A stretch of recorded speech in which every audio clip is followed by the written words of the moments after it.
It's really important to figure out, okay, well, what power do you have to lead from within? In Faced with Grace, I've actually written a book and looking to launch it very soon. But part of the thing that we describe is this leading with luminescence. We have this pearl methodology that we follow, thinking about a pearl and how it's just kind of like naturally radiant. That's kind of the analogy that we draw there. How can you, within this darkness that you're facing, how can you be a guiding light to other people? How can you show up with excellence, even when you're not being modeled that from the top? How can you bring other people under your wing to also offer them community when they don't have it, and help them feel seen and heard and respected, and just really teaching people and coaching them through like what it means to actually show up as a leader when you don't have one to demonstrate that for yourself. Today, we're joined by Dr. Kaitlyn Rios, a doctor of physical therapy, board-certified wound specialist, and vice president of clinical business development for a national wound care manufacturer.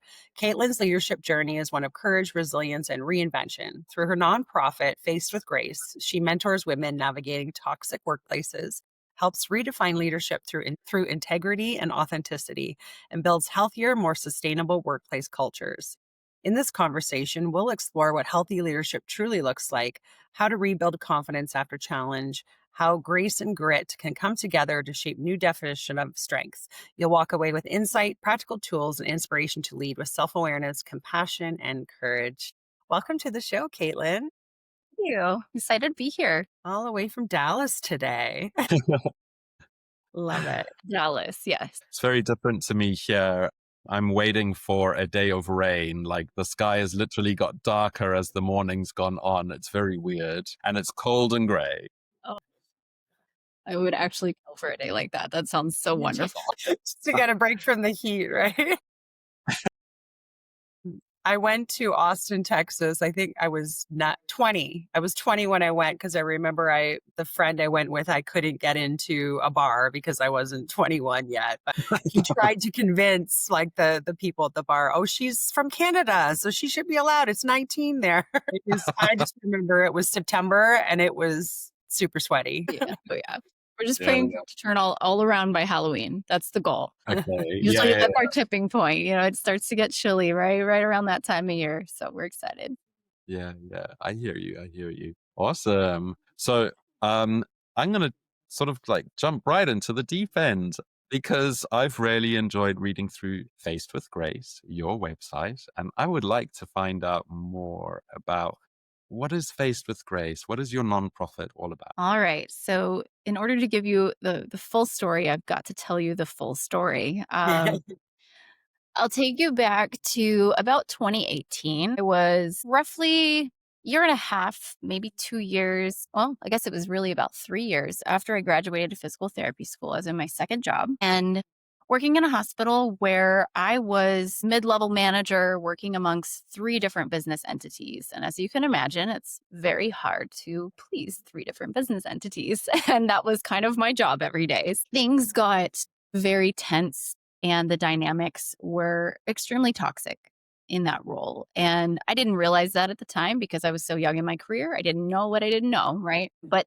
I was doing what any good young, just oblivious leader does and just kept on going and kept on giving it my all. And, about 6 months or so into this role as this mid-level manager for a wound care clinic, I started to just feel everything kind of closing in on me. It didn't happen all at once by any means. It wasn't like one drastic event caused me to feel the way I was feeling. But, I was definitely losing tons and tons of weight due to stress. I was taking work home every single night. It got bad. I mean, it really did. And I could not see how bad it was at the time. There was a morning though that I was driving to work and every day I had to drive about 30-40 minutes to get to work. And right around that 25-30 minute mark, when I was almost there, it was like this weight just started to settle in and it just felt awful. And it was like, oh, I just don't want to go. I don't want to deliver myself to this place anymore. And one morning in particular, I had to round this overpass to exit to get to the hospital. And it just hit me like a ton of bricks. It was like, what if I just let go of the wheel? What would just happen? Wouldn't that be so much easier and better than actually getting to work today? It would just solve everything if I just let the car go. And I call my organization Face with Grace because in that moment, I looked up in the rearview mirror and saw my infant in the back seat. And she is just, she's such a beacon of light as a human. But Jesus showed up in my back seat that morning. Whether you're a faith, believer in Christianity or not, I feel like this is just my journey. And he pulled me out to the other side and gave me the courage and the gumption to keep going that morning. And I eventually, thankfully left that workplace and got myself out to a psychologically safer place and continued down my career journey. And as I kept going, I kept noticing these same themes of just unrealistic workplace expectations, just toxic dynamics that were just so unnecessary, right? Like I look at it and it almost feels like immature in a way from a leadership perspective. It's like, why are we doing this? We do better. And I kept seeing this commonly recurring theme. I knew how to protect myself from it much better because I had been there, done that, bought the t-shirt, almost run the car off the road. But it was like, okay, this can't just be me. So last year, it had been about 7 years since that morning. And I found myself in a role where I finally had time to breathe, which I never expected in my first VP job, but I was embracing it. And I am not a person who does well with extra time. I like to keep busy and I just suck at sitting still, to be honest with you. And so I started kind of just wrestling with this free time and feeling like, okay, there's a reason I have this time. There's a reason I've been blessed with this. What is it, God? Just like show me the way, show me why. What am I supposed to do with this time? And I mean, it took me like all summer. I was just wrestling with this. Like I would literally sit on the couch in tears and just being like, I have a purpose and I've got to figure out what it is. And I've got to figure out how to use this time to help myself, help others, help figure out what that is. And my husband probably thought I was insane, but I made it through that summer and I came out on the other side of it and had this idea to really just start telling my story and sharing with other women that, hey, you're not alone. Like I've been there, done that. And it is not just you. And there are other women going through these same things in the workplace. And fast forward about 6 months and I had turned it into a fully fledged 1C3 nonprofit. And now we're offering motivational mentorship to women to help them navigate through work situations just like the one I was in and many, many other types of scenarios. I fully recognize that my journey is, obviously unique to me, but so many people have such different journeys that also wreak the same havoc on their mental health, their nervous systems, their emotional well-being. And I've heard a lot of very interesting ones, some that I've been able to help with, some that I pushed straight along to lawyers because it was like, this is above my pay grade. But really the goal is again, to help walk women through those situations. And sometimes that looks like getting them to the other side of that and getting them out to a better workplace. Sometimes it's helping them recognize their potential within the workplace that they're in and helping them shine a light for others and be that leader that they need for themselves. And then we also offer just generalized coaching and leadership development for organizations that give a damn about healthy leadership and know that it can be done really well and excellently. And then lastly, aim to eventually get to the youth of the population so that hopefully we can break the cycle, break the chains, and teach young women all the things that you don't get taught in a classroom. The you don't know what you don't know of the world and help them realize that they can be healthy leaders from the get-go and that hopefully they can spot the unhealthy ones and avoid them. Well, first So off, many. Sorry, I rambled. That was a very strong story that was like you brought together so many different aspects of how difficult it is to be a young human trying your best in your first or second job. mhm, And good Lord, can it be tough, Like I ended up leaving education because I started getting these feelings, that I was like, okay, it's get out or something bad's gonna happen. And I didn't know, like it could be like long-term alcoholism or something like that, not necessarily ending my life or something. Right. But I guess two things come to mind: how tough for a young person who's trying their best, and how downright evil of the people above them and older than them who are pushing and pushing and pushing Yeah, Mhm. and not supporting and mentoring and coaching and doing all the good things that you want to do with this person who's just entering the workforce. And then my second thought is like suicidal ideation is not, it's taken in some ways way too seriously, hmm, and you're not able to talk about this stuff openly sometimes and say, I've got some heavy shit on my heart and I need to talk Yeah. about it. Mhm. And please don't stick me in an asylum for the night or 2 nights because I'm just going through a tough time. Mhm. So those are the two big things I was like thinking of when you were going through your story. absolutely.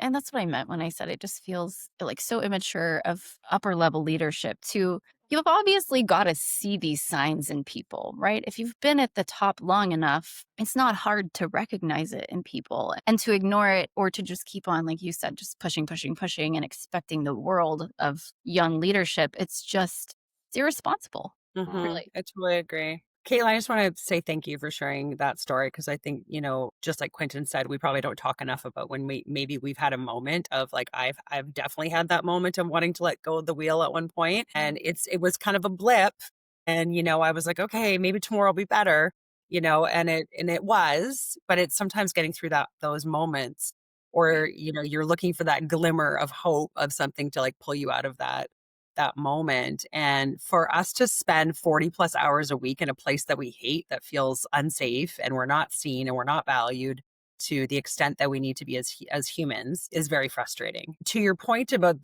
it's irresponsible for leadership, I just want to highlight, because we're here to talk a little bit about that toxicity, and we've brought that up. And I want to know, like, what are some specific things in the workplace that maybe people do overlook but are considered toxic? And how can we kind of bring those more to the foreground so people understand what they are and what to look out for? Absolutely. Yeah, those are great questions. I think, like I said, my experience is unique to me. And I know that other people in my organization at the time experienced these as well. But so many different organizations and different people in different walks of life experience these things so differently. And I think that's Mhm. so important to call out that, the toxicity I experienced was in the form of microaggressions, just a little chipping away of your spirit every single day when you didn't write that Mhm. email correctly, or maybe you said the wrong words in a board meeting, or you looked at somebody the wrong way and they took it's just like these stupid little things that if you ever were to escalate them to anyone above you, they'd look at you and be like, "Are you kidding me right now? Go do Mhm. your work." Right? To your Like point, it's they just kind of the nonsense. compound, they add up, like they Right. start to, Oh, yeah. yeah. Absolutely do. And so it's this kind of slow build and slow burn. But, for me, it was that. It was like sometimes I would get given instruction on something, but it wasn't clear enough for me to really know how to do it. So then did it and I would do it wrong. And then I get penalized for that. Or there was just this expectation that I knew how to do something when I didn't. And, it's kind of the assumptions that are made, the lack of clarity in communication, I think are big ones that I've seen. Sometimes it's really more blatant than that, though. Sometimes I've been in workplaces too where I've literally gotten screamed at in a meeting, and it's just like, in what world is that necessary? Yeah. Like, Mm. I don't think that's appropriate. I don't think that's responsible. It's just not a true reflection of good leadership. And so, Mhm. yeah, I think for different people, I am very aware that I am a straight white woman in America. I have it easy on the grand scheme of things and along the spectrum of workplace abuse, if you will. And I recognize fully that there are women walking through this journey experiencing horrible things. I mean, just horrendous things that are so much more overt and sometimes even more covert, which makes it even more dangerous because other people then cannot see it and help escalate and raise awareness about these issues. So I know that's a very mixed bag answer, but it can vary so drastically for so many people. Mhm. And I mean, I'm happy to add to that pile. Like, follow, and subscribe on LinkedIn, Instagram, and YouTube. And find us at theconnectorshub.com. I was in corporate for quite a long time. And I don't talk about where on the podcast, but people know, I assume. And, I had leadership as an example where a leader would talk negatively about other people on the team to me. So I could only assume that Mm, that was happening about me as well. So, things like that, or the sexual harassment, like the little, like you said, microaggressions that a gentleman may not think is inappropriate but you add them up and you over time, it's like, no, that isn't appropriate. That is not okay to say, talk about my clothing, talk about my body, talk about, things Yeah. like that at work.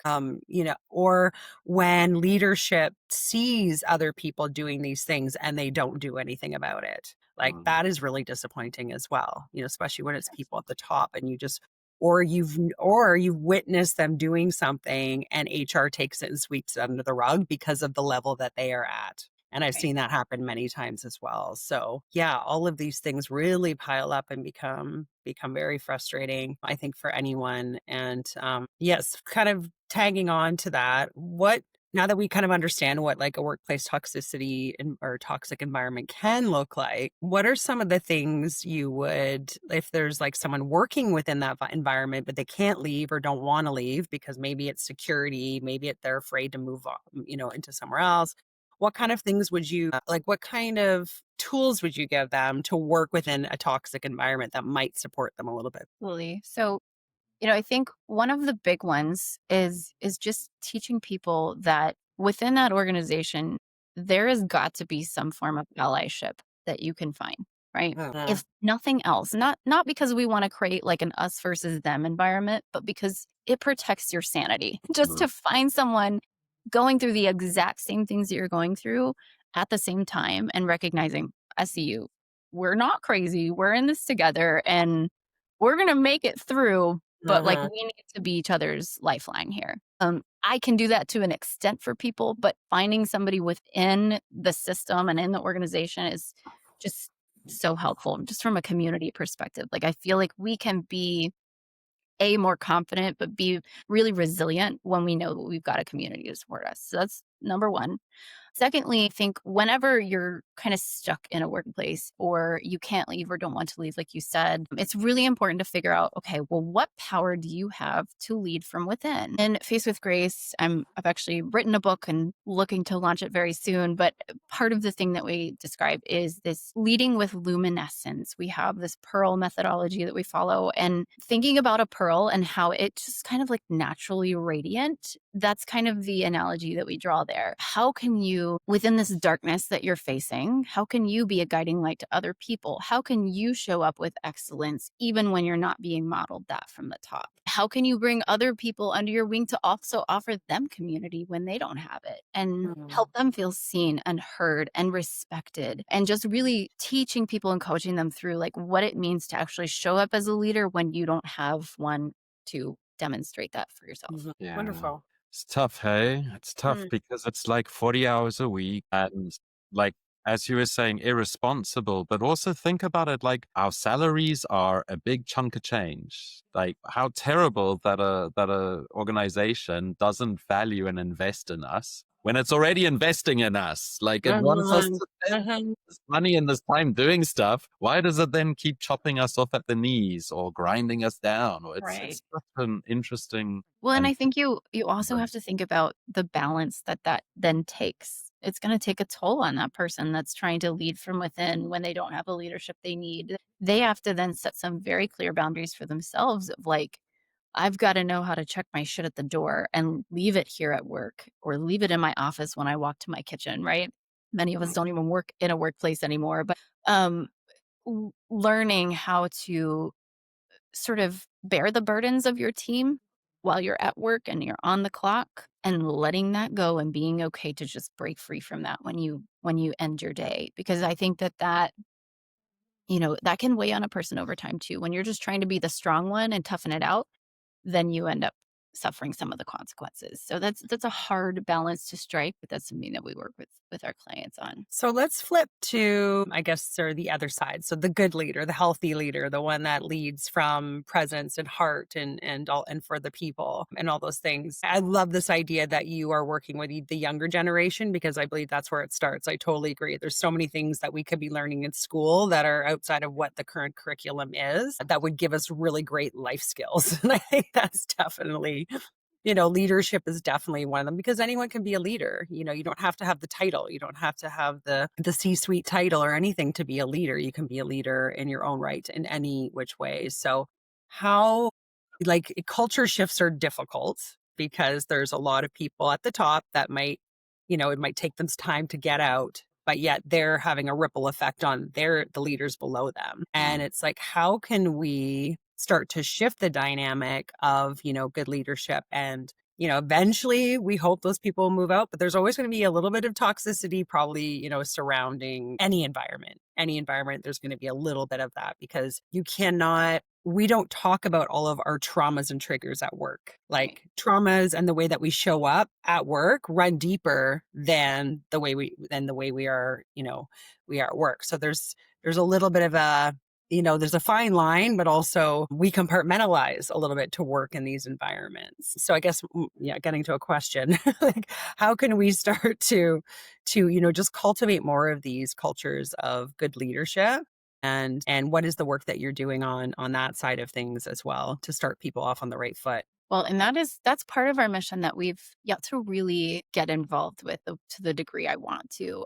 I have been volunteering in my local church quite a bit, and that's kind of my first baby step into that world. But I think that just in general, how do you shift cultures, right? Like, that's a great question, and it's not an easy battle, but I think that it comes from this sort of relentless perseverance and just continuing to show up even when it feels like nothing is changing. Oh, Because I guarantee you, the moment that you show up as an excellent leader, and the moment you show up as a voice of reason, or a voice of a emotionally healthy person that somebody can lean into and learn from, you're starting to shift the mindset of people around you, mhm, and showing them that you are a safe place, right? Like, you are a guiding light, like I said, and you can continue to show up in that way for multiple different people, to the point where eventually, even if there is toxicity at the top or toxicity peppered throughout, the light shines brighter than the darkness, right? It just kind of overpowers at some point or another. mm, It's having that relentless patience to continue showing up, like I said, even when you may not realize that you, like, smiled at someone on a Zoom call and they, like, needed that so badly, or you took the time to text someone, "Hey, I noticed you seemed down today. How are you feeling?" Like, it can be the most human actions that resonate just infinitely with people. And I think that we forget that in the workplace so often. Like, we show up, we do the job, we get it done, we move on, but there are humans all throughout there that need human touch in some way or another throughout their mhm, day. And when we forget that, the culture goes to shit. Like, it really does. Like, there's just no other way to put it. And I think that any moments that we can layer in that humanity, and mhm. just layer in any amount of emotional intelligence of, I see you, I know today seems off, what's up? Or, hey, you seem like you're in a great mood, what'd you do this weekend?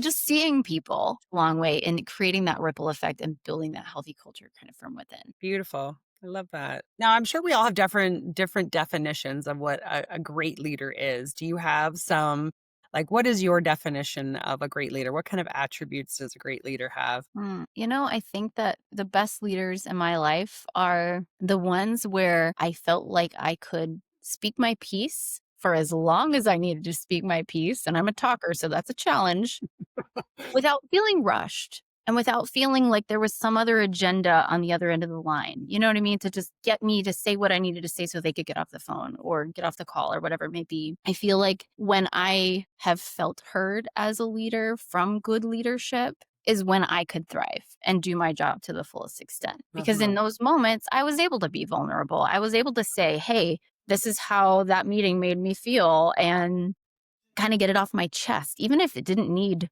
therapy or any kind of action from that leader. It was just the fact that I was heard. And I feel like leaders who take the time to get to know their people really goes a long way as well. And so those are two things that really don't have a lot to do with the work we're doing in the workplace. It's all about humanity and just being a good human and seeing humans for who they are. Yeah, I was thinking exactly that when if you can feel like you can go into someone's office and say, "Hey, Rachel, do you have 10 minutes?" And Mm, she goes, "Yeah, sure." And she turns away from her screen and says, "Close the door and sit down." You're yes. like, Mhm. "Oh my God, I'm already feeling listened to. I'm already feeling like the burden is lifted." And I haven't even started talking about what issue I have. Right. Like, if the people know you, then, oh my God, it just makes things so much easier. Mhm. But when you've got many layers above you and there's many administrational things, tasks and excuses and compounded issues, it's tough to feel heard. Right. Well, and I Yeah. think to that point, I've always thought, okay, if I've got a leader who is VP or higher, right? Like VP up to C suite, they're really busy. And it makes sense that they're in a rush and that they don't have time for me. So I've always given an excuse to that. My last job, I worked for a chief medical officer, and she always had time. So that Mm. taught me it doesn't matter what role you're in. If you want to make the time, you will. And you Mhm. so again, that comes back to boundaries. It comes back to protecting your time and giving your time to your employees so that they can thrive, so that you can thrive. And somehow the work still all got done and she was Mhm. successful. So that was a huge eye opener to me to see someone at that level of a very large organization show me that grace and show me that patience in it. I love that. The word grace that came up again. I also find, and this has been my experience, that there's like this busy badge of honor. People love their busy badge of honor. Like, I'm so busy, I'm so busy. And I hate that word. And I think that's a little bit of a mindset too. But I also think it's a bit of disorganization. Like, if you're too busy for anything, you're disorganized. Yep. And there's no ownership or accountability taken on there. It's thrown back on the other person. I don't have time for you because I'm too busy. And to Mm. me, that is just a little bit of disorganization as well. So that tells Mhm. me a lot about a leader when they don't have time. And I don't know if that's a leader I want to work for. Yeah. Yeah. Absolutely. It's poor time Mhm. management, right? That's all Yeah. it boils down to. Yeah. Poor time management, poor people management, poor self management. Exact. Yeah. Self-leadership. Yeah, it goes back to that self-leadership aspect too. Yeah. Yeah. Well, I Ah, want I to think talk we're a little bit coming. about Go for it, Joe. like the self advocacy in all of this, because there's this element of when we're working with people. And I think when we get into an organization, yeah, you learn about the organization, you learn about its mission vision, you learn about your department, or if you say we're in a large corporate, you learn about your leader and your team. But sometimes they don't talk a lot about how ways to work together better. Like, how does the team stay cohesive? How does the team work together? And when I first had started in corporate, I mean, I was very shy. I was super shy and I didn't speak up a lot. And then when I got into the environment and I did speak up, sometimes that voice was stifled and sometimes that, had that been a little bit different, maybe if I had some mentors right off the cuff to start with, and I didn't until later on, I didn't realize the value of mentorship till late. My self advocacy was low. I didn't know how to speak up for myself. So I think there's some of that goes with like, how do you work with certain types of leaders? How do you work with certain kinds of people and really be able to speak up for yourself and learn like how to have, we were talking about a delegation abdication in our last podcast episode. So to me, there's some of that goes with that too. It's like, are we getting delegated to in the right way? You were speaking about that earlier about the details. What kind of details do we need? Like, there's that element of we also have to advocate for ourselves. So does your some of your work cover that? And what is your thoughts and experience about that self advocacy piece? Yeah, absolutely. There is actually a framework that I developed in my book, and I call it the 3RS confidence equation. So we talk about how confidence is so linked to purpose and linked to self advocacy. It's even linked to self reflection. So the 3Rs are reflection, reframing, and rebuilding. And we multiply support over all three of those things. And Yeah. so, yeah, I mean, to answer your question, I think that it's really about just learning to learning to look back on your life as a whole and understand who you are as a person. That's the reflection piece, right? Like you Mhm. understand to a core level, like what are your values, what do you stand for, what makes you tick, what doesn't, what is it that makes you feel shy when you're first starting in a corporate job or whatever it is, right? Like what are those things about you that you need to be more aware of and learn that by understanding yourself better and reflecting on that, that can build your confidence. But I think that confidence again comes with that layer of support. You've got to have somebody kind of pull that out of you at some point in your career. That's where the Mhm. really does help because it forces you to kind of look in the mirror or look backwards into the mirror and figure out what it is about yourself that you need to either finesse or harness or grow or learn from. I think that's a valuable piece of that confidence. And then the kind of reframing is like, all right, if there is something about me that's holding me back, or maybe that I'm not as strong in as I want to be, it's like, how can I reframe the work I'm doing, the approach I'm taking to be stronger in those aspects of my life? Again, layer that with support, because without somebody pushing you to do that, it's really hard to do, right? You got to have that person Mhm. you that feedback and saying, "Okay, well, have you actually reframed? Have we actually changed anything about the way you're doing things, or are we still stuck?" And then rebuilding is getting kind of over that last hump of really just understanding that you do now have confidence and you can kind of strive after your purpose better because you feel that you've actually changed, you've actually grown, you've actually come across the other side and recognized you deserve to be confident. Every person in this world deserves to be confident. I talked to one of my board members about this specifically. He's always kind of like, it seems like he's kind of seeking something or like needs kind of a check-in or like an approval. And I'm like, you've got this. Like, you should believe in yourself by now. Like, look at all you've done. And so I think that when we have that great support layered in and that great mentorship to help us see who we are and how confident we deserve to be, we can achieve everything. So I Mhm. think that might have answered your question. I don't know. Yeah.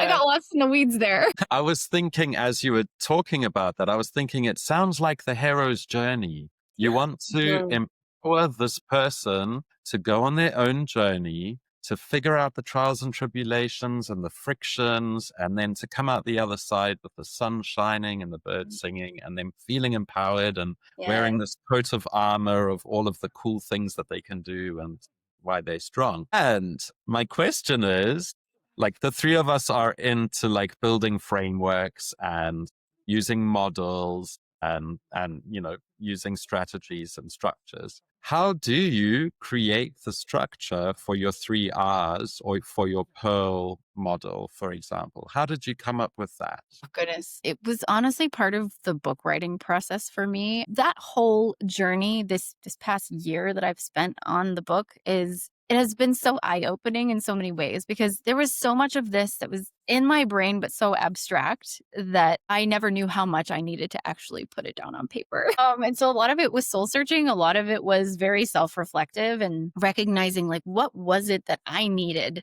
back then? What could somebody have said to me that would have helped me get through Mhm. Mhm. all the junk that I was dealing with and get to the other side effectively and not feeling like I had to run my car off the road. And so I think it was just a lot of that, a lot of research, a lot of reading, a lot of, like I said, I think a lot of soul searching. I think it's just a very self-reflective process.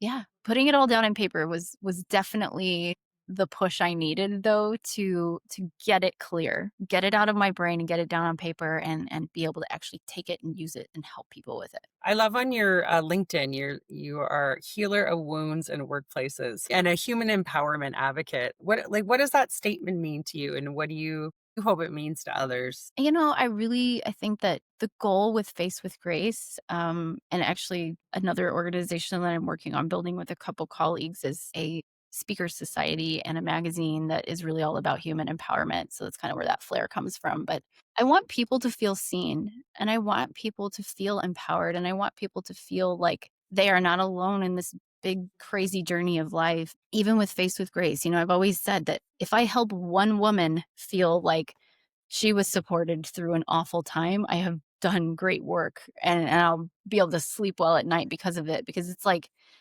I didn't know how much I needed empowering back then. I didn't know how much having somebody to just link arms with during that time would have helped me.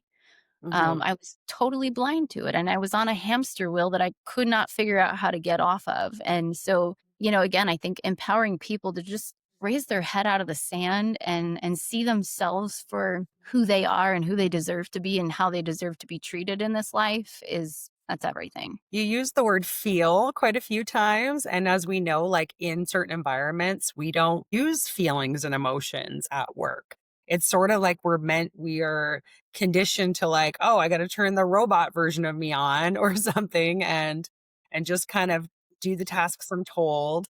But yet I'm hearing more these days about how do you want to feel like in your job? How do you want to feel when you show up to this place? And I love that because I think that is is a better way to share with the world, to share with somebody. Like when you start talking about your work and you get lit up, you can tell that person feels great in that space compared to somebody who's really low energy and is talking about just a job. I don't know how much you touch on that in your stuff, but like we're talking about humans here, and there's probably still a lot of environments that don't, we look at maybe kind of like the government, we're considered consumers. We're not even, we're a number. We're kind of a number. And I just like how you're speaking more to the humanity in people. And I really hope more workplaces start to venture into that arena. We talk about using your gut. Like you hear a lot of, I've heard a lot of amazing speakers and intelligent people across the globe that talk about, oh, I went with my gut on that. But really what they're saying is they went with their intuition. Something felt right in their body to say yes to that thing. And we Absolutely. don't speak to that enough, I think, in the workplace. So how do you feel about that? And is that the kind of what you're trying to,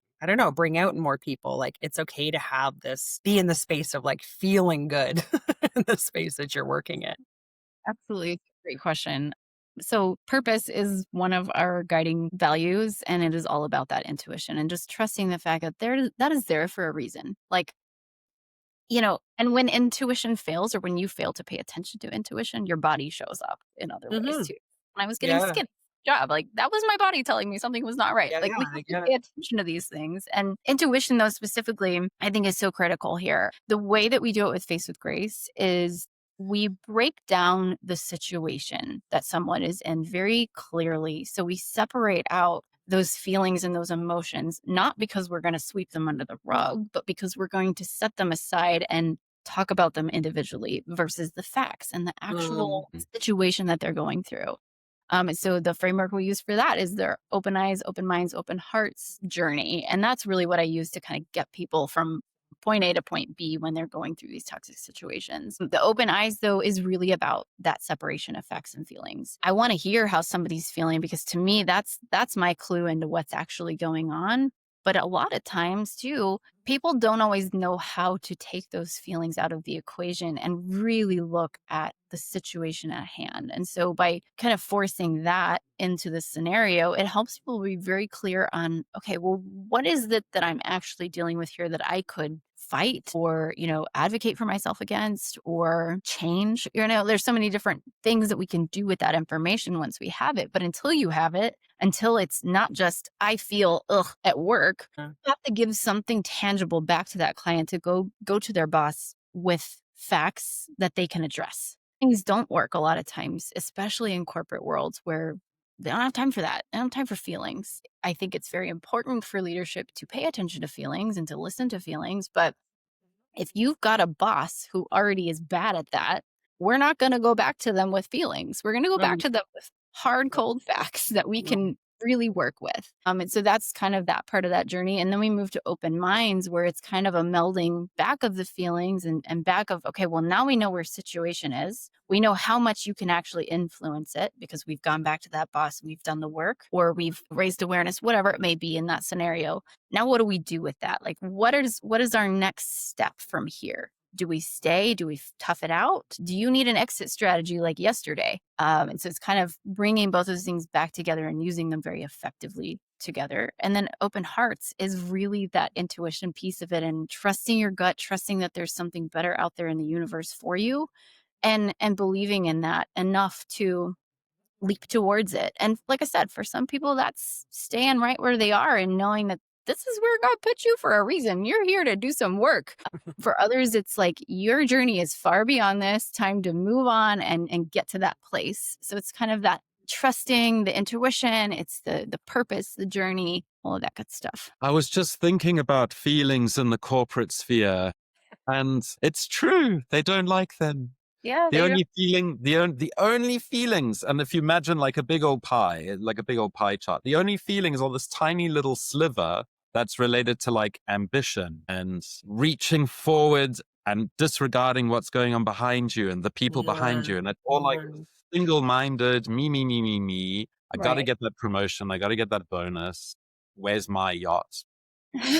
Idea, is Right. so interesting. Yeah. But all of the other stuff that's like I'm feeling uncomfortable or uneasy or my gut is telling me this, all of that is like ignored as fluff. which is Yeah. crazy, right? Like, it's just so absurd. We are whole humans with whole feelings. Why are And we you worked ignoring all of that? and you worked in medicine. Like, come Yeah, on. These people exactly. should know that. That's what. Like, follow, and subscribe on LinkedIn, Instagram, and YouTube. And find us at theconnectorshub.com. Wow. Absolutely. You mentioned something earlier, Caitlin, about just you don't like to sit still. You like to be moving and creating or, doing something. Yet I felt I used to be like that. And it wasn't until I got still and I got bored because we're not a bored society anymore.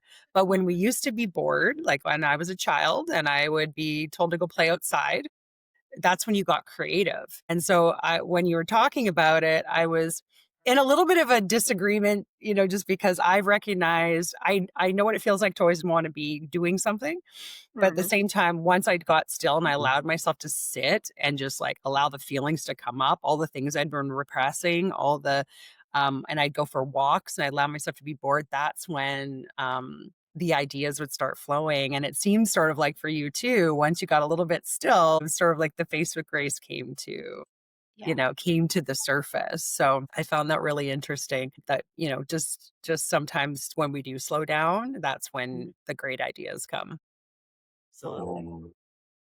You're so right. And there's something to be said with just, kind of the one of the values that we hold at Face with Grace is peace too. Finding that inner peace and being able to be still or be alone with yourself. Like I always talk about how my life changed when I realized I could take myself out for a cup of coffee because I could Mm-hmm. sit with myself and get to know who I was and really reflect back on my experiences. And I think it took 7 years of that and some therapy and, a lot of other things to happen before I could get to that place of allowing myself to be bored and allowing myself to get creative in ways I never would have before. But it's like you've got to be able to embrace those moments of peace. And that peace is sometimes really uncomfortable for people. And I think that we It have to is. just Yeah. knowing that, okay, it's going to kind of feel weird at first. And that's okay. Mhm. Yeah. Yeah, that's very, very true. I used to teach yoga, and that is the biggest thing that people would find uncomfortable is the 5 minutes at the end when I stopped talking and they had to sit with themselves. Oh my God. What's fidgety and agitated? It's so interesting to just sit there and watch people. Some start fidgeting For me, yeah. and be like, it's 5 minutes. You can do with 5 minutes. That's good. Great. I wanted to ask about your focus on women and focus on females. And obviously, like linking back to a point that you had earlier on in the conversation about, you got to find your allies in the workplace. Like, let's let the indigenous people create an indigenous alliance, and let's let the LGBT people find their groups, and let's let the woman find a female empowerment group. So is it in that line, or what are your feelings about female empowerment? It's that's a great question. I definitely wrestled with that because when I first created this concept, it was like, I just want to help the world. Yeah, I had a very, very wide purview on the whole thing. And multiple people were like, Caitlin, you have to narrow your focus a little bit. Like, come on. And I think I landed on women, because I had seen so many women walk through the same things I had walked through when I was walking through it and then thereafter, that I felt like this was the group that really needed the support. And that's not to say men don't need that support. That's not at all what I'm getting at. But, there's this part of me that has really kind of bought into the whole feminism thing. Not that I'm just like radical about it, but the fact that I feel like if we can change women, we can change everybody. Women just have this way of creating amazing ripples into the world. I think that if we can get women who deserve to already feel more confident and more empowered than they do to actually feel that empowerment and that confidence, oh my God, like the world will be rocked forever. And I just would love to have a hand in that. Love that. And you're 100% right. I was born in Zimbabwe. I'm African. And so many studies have shown that if you give a lady in Africa $100, she's going to turn this into like more somehow. But the guy doesn't do quite the same. And it's a really interesting indicator because like there's a lot of places where they will now go and they will fund some sort of nonprofit that is female based or youth based because the dollar goes further and the results of that work and the actions are a much bigger ripple effect, which is really interesting. Absolutely. I saw a Um, post today on LinkedIn actually about a woman who was talking about, and I cannot remember her name. I would totally give her credit if I could. She was talking about how a woman who goes on a business trip isn't just going on a business trip. The man can sit at the bar and have his martini or whatever and just be totally off the grid and enjoy the trip. The woman has to manufacture the whole support system at home to get the kids to school, to get them picked up, to get them to the doctor's appointment, to answer the phone about the lunch that was forgotten at home while they're on the trip. It's just so much more. And we do it so flawlessly. Like no one would ever know that we're dealing with all these things. I mean, just this week alone, I have 2 doctor's appointments I have to take my kid to, and I'm still working full time and running a nonprofit. Like, I'm making it all happen. That's not to say that we can do it all in the ways that women think that we shouldn't do it all, because that's just exhausting, right? And we shouldn't have that expectation put on us, but somehow we do anyways, because it's just how mhm. we're wired. And I think that's such a valuable trait and a thing to call out. It's Mm. interesting you mentioned the travel thing because when I was married 10 years ago, my ex had a job that he was traveling quite a bit for, like mostly from like within a 3-hour radius. But at the time, I was like, "Gosh, I would love to have a job where I get to travel." And so, but I, at the time, I didn't. And when we separated, there was a role that had come up, and we were doing 1 week on, 1 week off with my son. There was a role that came up that was traveling all over Canada, and I applied and I got that job, and it was great because then I could plan the trips around the weeks I didn't have him. But you know, it Mm. wouldn't have worked quite the same at the same time. There would have been so much more coordinating going on when we were actually together. Then it kind of allowed me to have that space and try it in my own way once we were separated. And then I was the girl at the bar and doing the thing, and that was a fun year actually. Nice. Yeah, so it was great to have a good support system, absolutely. I think as well when it comes to home and work, because we can only go so far. Like I wanted to ask you a question about what you think about like sort of compartmentalizing your life because people that have a home life that could be very toxic, but then their escape is going to work and that's where they feel safe is in the work environment, but yet at home maybe they don't even have the same support system. So how important is it to you? Maybe it's not the compartmentalizing, but just that you have, I guess, a good circle of community of people in a variety of the areas of your life. And I'd like to know if you've had any great connections or mentors along the way that you'd like to mention. Yeah. Oh gosh, so much good stuff there. I mean, I think compartmentalizing in general is where things get sticky, honestly. I think that when I compartmentalized is when my family had no idea I was in the place that I might run my car off the road, right? Like I wasn't hiding at Mm, all because I was leaving it technically at work, only it was actually still in my brain when I came home and I just wasn't talking about it. And now I am overly communicative and overly emotional about everything. My husband's like, "Oh my gosh, get your life together, woman." But he knows that now I have to like find that release, and he is a huge part of that. And so I'm so grateful for him as just a general connection in my life. But I think just otherwise my support system, my mom is huge. She's super helpful in my life. She helps with my children a lot when my husband can't step in to help. I think that some of my former colleagues and even current ones are very valuable connections. My absolute most favorite boss is now one of my board members, which just feels like the beautiful. biggest gift ever. Yeah. Her name's Dr. Natalie Pagoria. She's fabulous and just brilliant and human, just an amazing human. Andrew Stout's another one of my board members who I'm just Oh, utterly cool. grateful for. He has pushed me in so many ways I did not know that I needed pushing over the last, I don't know, year and a half that I've even known him. We met because I was on his podcast as a guest. And he's just become such a good friend and confidant and just pushes me to be better than I ever thought I could be. So those are just a couple to name a couple, but there's so many people. I mean, I have a whole group of girlfriends that I could not do life without. It's like they are so essential. And I think without that, like to my point earlier, when we compartmentalize and when we kind of shut one area of our life off to another, it can be really damaging. And I think that we have to be very careful about how we choose to do that. I think it works to a certain degree, but if we don't let people into what's going on, especially in the dark times and the hard parts, that's where it gets really dangerous. So I encourage people to Mhm. open up. And that's where, I think Face with Grace is a great way to fill in and step in for that. If you're not wanting to bring the crap from work home and kind of infiltrate that into your family life, I get that, but you got to talk to somebody. Mm. Uh-huh.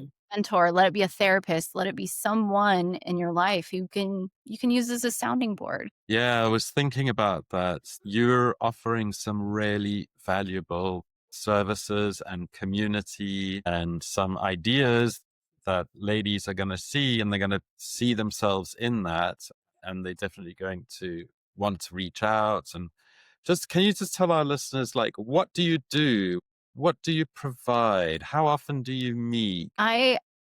I mean, the first main service that I offer is that motivational mentorship. And that can either be for somebody who's going through a really toxic situation or maybe has just come out on the other side of it and is just feeling purposeless. I know that was a big feeling I dealt with on the backside of leaving a really dangerous workplace. So that's the big thing. And I think it depends again on the person and what their situation is as to how often we meet. Sometimes it's like I need a call every week. Sometimes let me call when I'm ready. Like I know when I can fit you into my world and into my crazy life schedule and that's fine too. But I mean the best way for anyone to start that journey is to just reach out to me via email. They can get a hold of me at connect@facewithgrace.org and we can figure out a plan that works for you. Beautiful. And you were talking a little bit about a book earlier. Do you want to share anything, those details, or? My book is called Grit to Grace, and it will be released on our first birthday in February. So we Mhm. might be starting some pre-orders here soon if I can get all the publishing bits together as quickly as possible. That's my goal by the end of the year. So we've got at least a couple months to play with that. But yeah, it's been a labor of love, and I can't wait to share it with the world. I think it will really help a lot of people. Make sure we look out for that. Very Yeah. exciting.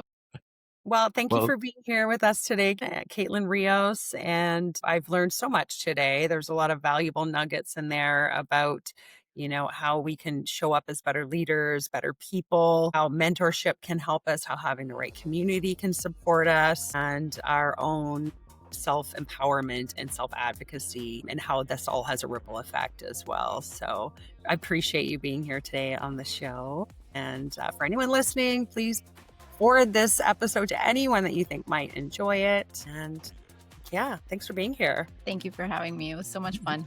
Great to know you guys. Yeah.